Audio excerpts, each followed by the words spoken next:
మన ప్రభువును రక్షకుడైన యేసుక్రీస్తు నామములో అందరికీ శుభాభివందనం తెలియజేస్తున్నాను. ప్రియులారా, అందరూ బాగున్నారు కదా? మరి ఈరోజు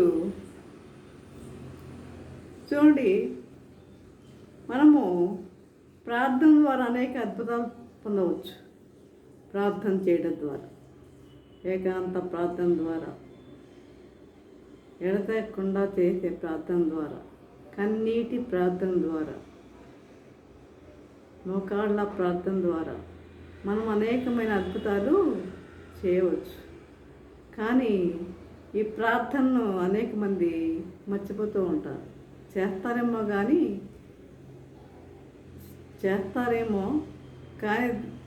అది కాసేపే. అది నిజంగా అది దేవుని యొక్క హృదయంలోనికి అది వెళ్ళకపోవచ్చు. అందువల్లే చాలామందికి జవాబులు కూడా ప్రభువు నుండి రావడం లేదు. చూడండి, ఈరోజు మనము ధ్యానించుకుపోయే అంశం ఏంటంటే నిజమైన ప్రార్థన. ముందుకు నేను ప్రార్థన చేసుకున్నాం. పరిశుద్ధుడా, ప్రేమగల తండ్రి, నీ పరిశుద్ధ పాలన స్తోత్రం దేవా. ప్రభా తండ్రి, ఇంతవరకు ప్రభా నీ దొరక తండ్రి నైనా మమ్మల్ని సజీవులుగా ఉంచిన విధానం బట్టి నైనా మీకు వందనం తెలియజేసుకుంటున్నాం తండ్రి. ప్రభా ప్రతి ఒక్కరిని దీవించండి, ఆశీర్వదించండి ప్రభా తండ్రి. ప్రతి ఒక్కరి తండ్రి వినగల జోడకరించగల మనసును వాక్యానుసారంగా జీవించే జీవితం దయచేయండి నాయన ప్రభా. అదే నేను ప్రభా నన్ను పూరగా సాధనంగా వాడుకోండి ఆయన ప్రభా. నన్ను నీ శిలుసార్థం మరుగుపరచమని మా ప్రభా నీ శ్రీనామృతమరు వినమ్గా పెట్టుకుంటున్నాము తండ్రి. ఆమేన్. నిజమైన ప్రార్థన. చూడండి, ఆదికాండము 25వ అధ్యాయము 21వ వచనం. ఆదికాండం 25వ అధ్యాయము 21వ వచనము. చూడండి, ఇస్సాకు భార్య ఎవరు? రెబెకా కదా. రెబెకా కొన్ని సంవత్సరాలు ఆమె గొడ్రాలుగా ఉంది. అదే ఇప్పుడు మన పరిస్థితుల్లో ఇక్కడున్న పరిస్థితులను బట్టి చూస్తున్నట్లయితే చాలామంది ఏం చేస్తూ ఉంటారు, పిల్లలు 2 సంవత్సరాలు 3 సంవత్సరాలు లేకపోతే 5 సంవత్సరాల్లో లేట్ అయింది అనుకోండి, ఏం చేస్తారు? అబ్బాయికి వేరే పెళ్లి చేద్దాం, విడాకులు ఇప్పించేద్దాం కొంతమంది అనుకునే వాళ్ళు ఉంటారు. కొంతమంది వాళ్ళలో ఆమెలో లోపం ఉందో లేదా ఆయనలో లోపం ఉందా అని అనేవాళ్ళు కొంతమంది ఉంటారు. ఇలా రకరకాలుగా అనుకుంటూ ఉంటారే కానీ వాళ్ళు ప్రార్థన చేయాలన్న విషయాన్ని మర్చిపోతారు. ప్రార్థించాలి, ప్రార్థిస్తే తప్పనిసరిగా మనకు కావాల్సిన అద్భుతము మన పట్ల దేవుడు జరిగిస్తాడు అన్న విషయాన్ని మర్చిపోతారు. ఇక్కడ చూడండి, ఇస్సాకు భార్య 21వ వచనంలో, ఇస్సాకు భార్య గొడ్రాలు కనుక అతడు ఆమె విషయమై యెహోవాను వేడుకొనెను. చూసారా? ఇస్సాకు భార్య గొడ్రాలు కనుక అతడు ఆమె విషయమై యెహోవాను వేడుకొనెను. యెహోవా అతని ప్రార్థన వినెను గనుక అతని భార్య అయిన రెబెకా గర్భవతి ఆయెను.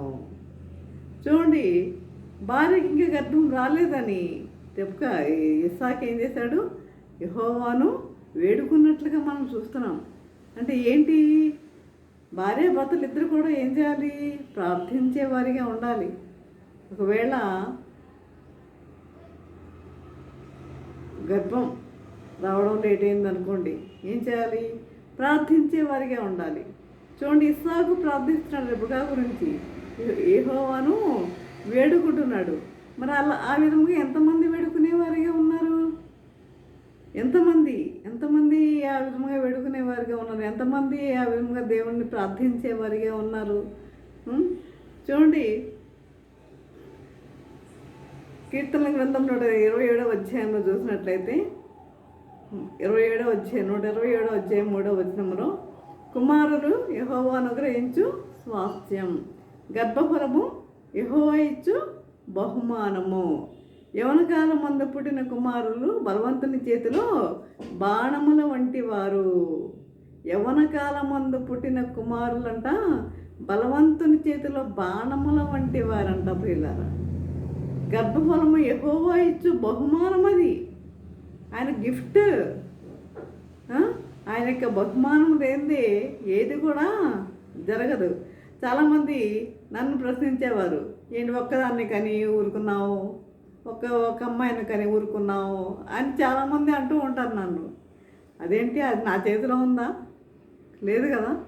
అది దేవుని యొక్క నిర్ణయం. అది ఒకరు కావాలో ఇద్దరు కావాలో అనేది నిర్ణయించేది ఆ దేవాది దేవుడు తప్ప మనం కాదండి.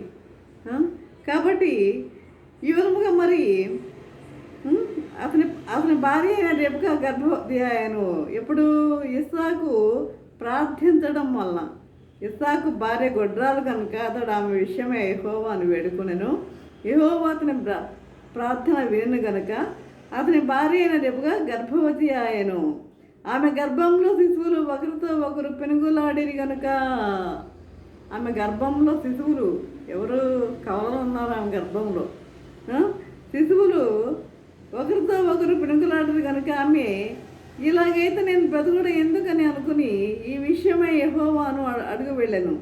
అప్పుడు యెహోవా ఆమెతో ఇట్లనేను, ఏమని? 2 జనములు నీ గర్భంలో గలవు, 2 జనపదములు నీ కడుపులో నుండి ప్రత్యేకంగా వచ్చును. ఒక జనపదము కంటే ఒక జనపదము బలిష్టమై ఉండును. పెద్దవాడు చిన్నవానికి దాసుడగును.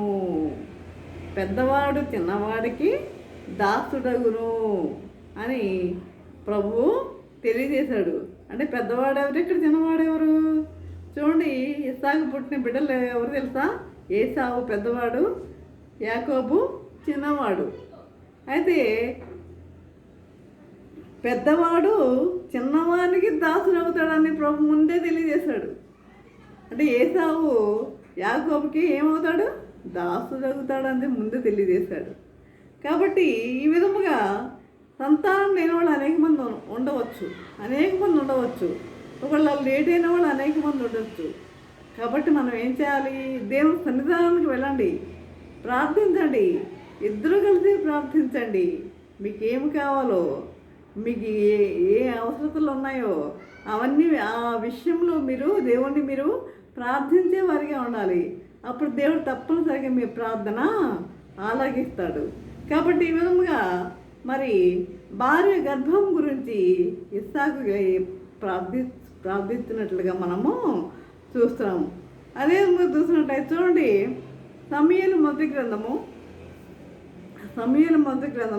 1వ అధ్యాయం చూసినట్లయితే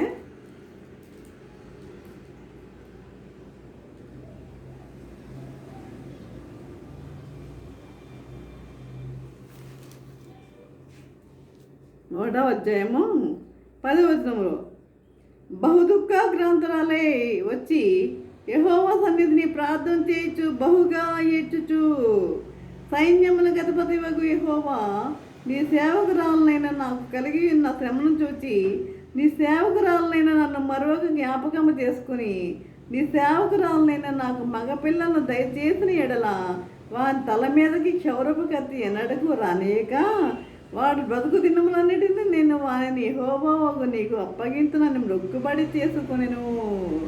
ఎవరండి ఈమె? అన్న.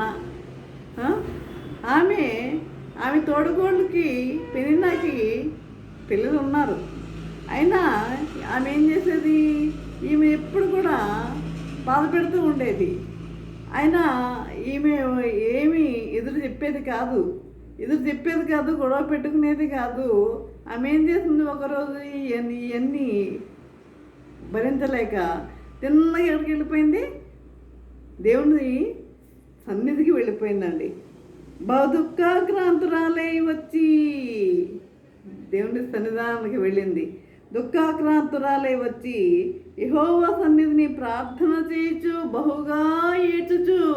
చూసారా? కన్నీటి ప్రార్థన, కన్నీటితో ప్రార్థిస్తుంది.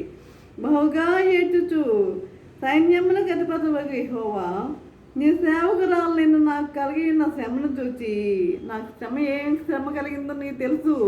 అంటే ఆమెకు బిడ్డలు లేరు కదా, కాబట్టి నాకు కనుక బిడ్డను దయచేస్తే నేను మళ్ళీ తిరిగి నీకే ఇచ్చేస్తా అని మొక్కుబడి చేసుకుంటుంది. నేను మరి తిరిగి ఆ బిడ్డను నీకే ఇస్తానని మొక్కుబడి చేసుకున్నాను. ఆమె యెహోవా సన్నిధిని ప్రార్థన చేయుచుండగా ఏలి ఆమె నోరు కనిపెట్టుచుండెను. ఏలి అంటే యాజకుడు. ఆమె నోరు కనిపెట్టుచుండెను అనగా హన్న తన మనసులో చెప్పుకొని చుండెను. అంటే తన మనసులోనే ప్రార్థించుకుంటుంది, పైకి ప్రార్థించట్లేదు, మనసులోనే ప్రార్థించుకుంటుంది.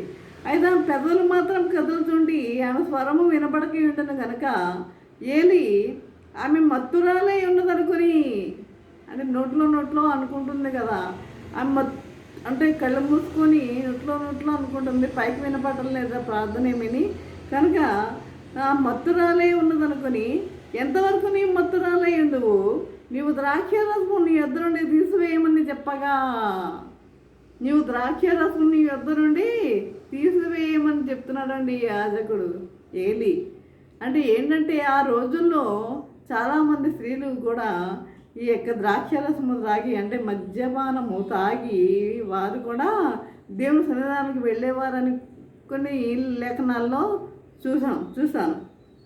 కనుక నీవు ద్రాక్షరసం నీ ఎదురుండి తీసివేయమని చెప్పగా హన్న, అది కాదు నా ఏలినవాడ, నేను మనోదుఖం గలదానై ఉన్నాను. అది కాదు నా ఏలినవాడ, నేను మనోదుఖం గలదానై ఉన్నాను. నేను ద్రాక్షరసమునే మద్యంనే నేను పానము చేయలేదు, కానీ నా ఆత్మను యెహోవా సన్నిధిని కుమ్మరించుకొనుచున్నాను. తనకున్న బాధలన్నీ కూడా ఆ యెహోవా సన్నిధిని ఆమె ఏం చేస్తుంది, కుమ్మరించుకుంటుంది ప్రియులారా.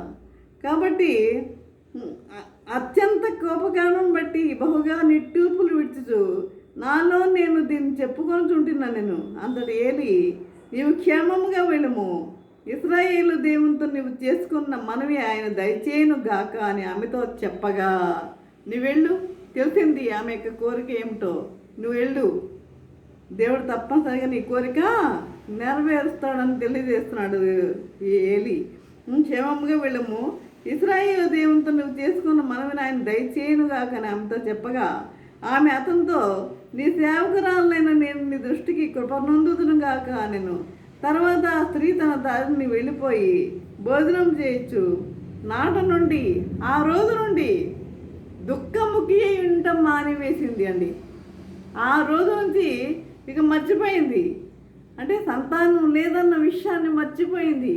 అంటే తప్పనిసరిగా దేవుడు నాకు సంతానాన్ని ఇస్తాడు ఆ నమ్మకం ఉందా? మనం ప్రార్థిస్తున్నాము, దేవుడి సన్నిధానానికి వెళ్ళి ఆ విశ్వాసం మనలో ఉందా? వెళ్తాము, ప్రార్థిస్తాము, మళ్ళీ బయటకు వచ్చిన తర్వాత ఇది జరుగుద్దా అనుకుంటూ ఉంటాం. కానీ ఈమె ఏం చేస్తుంది, ఈమె విశ్వాసం చూడండి. మరి నేను నీ దృష్టికి కృపను గాక నేను. తర్వాత ఆ స్త్రీ తన దారిని వెళ్ళిపోయి భోజనం చేయొచ్చు. ఆ రోజు నుండి భోజనం చేస్తూ నాటి నుండి దుఃఖముగా ఉంటాం మానేను. తర్వాత వారు ఉదయమునందు వేగిరమే లేచి 19వ వచనంలో యెహోవాకు మొక్కి తిరిగి రామాలోని తమ ఇంటికి వచ్చిరి. అంతటి ఎల్కానా తన భార్యకు హన్నాను కూడెను. యెహోవా ఆమెను జ్ఞాపకం చేసుకునేను గనక హన్న గర్భము ధరించి దినములు నిండినప్పుడు ఒక కుమారుని గని, నేను యెహోవాకు మొక్కుకొని వీడిని అడిగితే నేను అనుకుని వానికి సమూయేలు అని పేరు పెట్టెను. చూసారా, దేవుడు ఆమె కన్నీటి ప్రార్థన ఎలా విన్నాడో చూసారా? అలా ప్రార్థన చేయాలండి. అలాంటి ప్రార్థన మనం చేసేవారిగా ఉండాలి. సంతానం లేనప్పుడు లేదు వాళ్ళు ఏదో అన్నారు, వీళ్ళు ఏదో అన్నారు అని మనం అనుకోకుండా, మనం భార్యాభర్తలు ఇద్దరు దేవుని సన్నిధానానికి వెళ్ళి ప్రార్థించేవారిగా ఉండాలి. ఒకరినొకరు కూర్చొని ప్రార్థించేవారిగా ఉండాలి. కన్నీటితో మీరు ప్రార్థించేవారిగా ఉన్నట్లయితే తప్పనిసరిగా దేవుడు మీకు మీకు కావాల్సింది మీకు అనుగ్రహించేవాడిగా ఉన్నాడు. కాబట్టి ఇక మనం ఇప్పుడు 2 నేర్చుకున్నాము. ఇంకోటి చెప్పి నేను ముగిస్తాను. చూడండి, లూకాసు వార్త 1వ అధ్యాయము. లూకాసు వార్త 1వ అధ్యాయము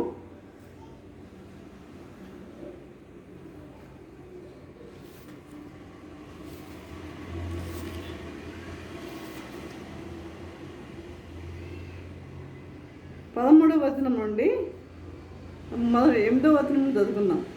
జకర్యా తన తరగతి క్రమం చొప్పున దేవుని ఎదుట యాజక ధర్మం జరిగించుచుండగా, అంటే జకర్యా యాజకుడు యాజక ధర్మం జరిగించుచుండగా యాజక మర్యాద చొప్పున ప్రభు ఆలయంలోనికి వెళ్ళి ధూపం వేయటకు అతని వంతు వచ్చాను. ధూపం వేసే వంతు ఆయనకి వచ్చింది. ధూప సమయం ముందు ప్రజలు సమూహమంతా విలువ ప్రార్థన చేయుచుండగా ప్రభు దూత ధూపవేదిక కుడివైపు నిలిచి అతనికి కనబడగా జకర్యా అతను చూసి తొందరపడి భయపడిన వాడయ్యాను. ఆ దూతను చూసి భయపడిన వాడయ్యాను. అప్పుడు ఆ దూత అతనితో, జకర్యా భయపడకము, నీ ప్రార్థన వినబడింది. నీ ప్రార్థన, వారు వృద్ధులు, నీ ప్రార్థన వినబడింది. నీ భార్య అయిన ఎలిజబెత్ నీకు కుమారుని కనును. నీ భార్య అయిన ఎలిజబెత్ నీకు కుమారుని కనును. అతనికి యోహాను అని పేరు పెట్టెదవు. ఆ యోహాను ఎవరు? బాప్తిస్మం ఇచ్చు యోహాను అని పేరు పెట్టెదు. అతడు ప్రభు దృష్టికి గొప్పవాడే ద్రాక్షారసమైనను మద్యమైనను త్రాగగా తన తల్లి గర్భమున పుట్టినది మొదలుకొని పరిశుద్ధాత్మతో నిండుకున్న వాడై ఇశ్రాయేలీల్లో అనేకులను ప్రభువైన వారి దేవుని వైపుకు త్రిప్పును. అనేక మందిని ప్రభువైన దేవుని వైపు వారిని ఆ యోహాను తిప్పుతాడని ఆ దేవదూత అక్కడ వారికి సెలవిచ్చింది. ఈ ప్రార్థన వినపడింది, నీవు కుమారుని కంటావు అని తెలియజేస్తున్నాడు. నీ ప్రార్థన వినపడింది, నీ భార్య అయిన ఎలిజబెత్ నీ కుమారుని కంటుంది. చూసారా? మరి వారంతా మరి వృద్ధులైనా కూడా దేవుడు వారి యొక్క ప్రార్థనలు ఆలకించి వారికి సంతాన భాగ్యము అనుగ్రహించినట్లుగా చూస్తున్నాము. కాబట్టి ప్రియులారా, ఇప్పుడు మనము 3 విషయాలు నేర్చుకుని ఉన్నాము. ఇస్సాకు తన భార్యకు గర్భము గురించి ప్రార్థన చేసినట్లుగా చూస్తున్నాము. యెహోవాను వేడుకున్నట్లుగా చూస్తున్నాము. అందువల్ల దేవుడు యెహోవాను వేడుకోవడం వల్ల రెబెకా గర్భం ధరించి బిడ్డలను కన్నట్టుగా మనం చూస్తున్నాం.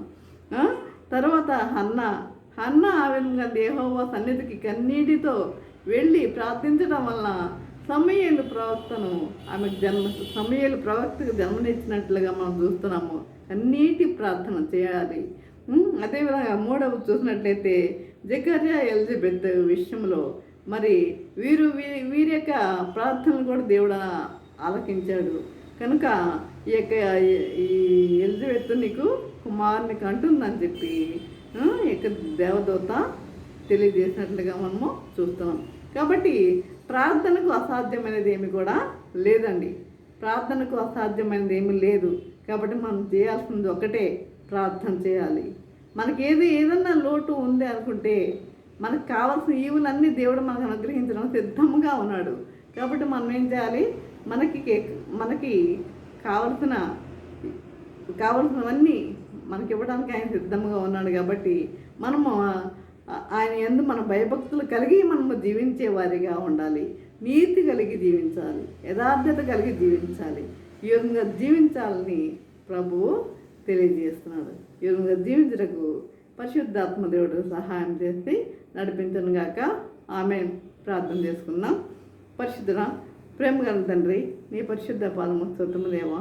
ప్రభా తండ్రి, ఇంతవరకు నాయన ప్రభా నీ వాక్యం ద్వారా తండ్రి మాతో మాట్లాడిన విధానం బట్టి నాయన మీకు వందనం తెలియజేసుకుంటున్నాం ప్రభా.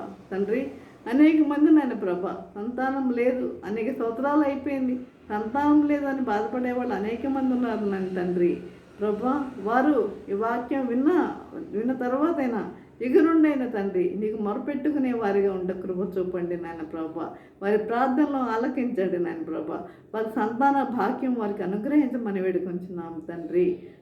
అదేవిధంగా నాయన ప్రభా, ఎంతమంది అయితే ప్రభు వాక్యం విని ఉన్నారు ప్రతి ఒక్కరికి తండ్రి ప్రతి ఒక్కరికి తోడు నిలిచిండును గాక.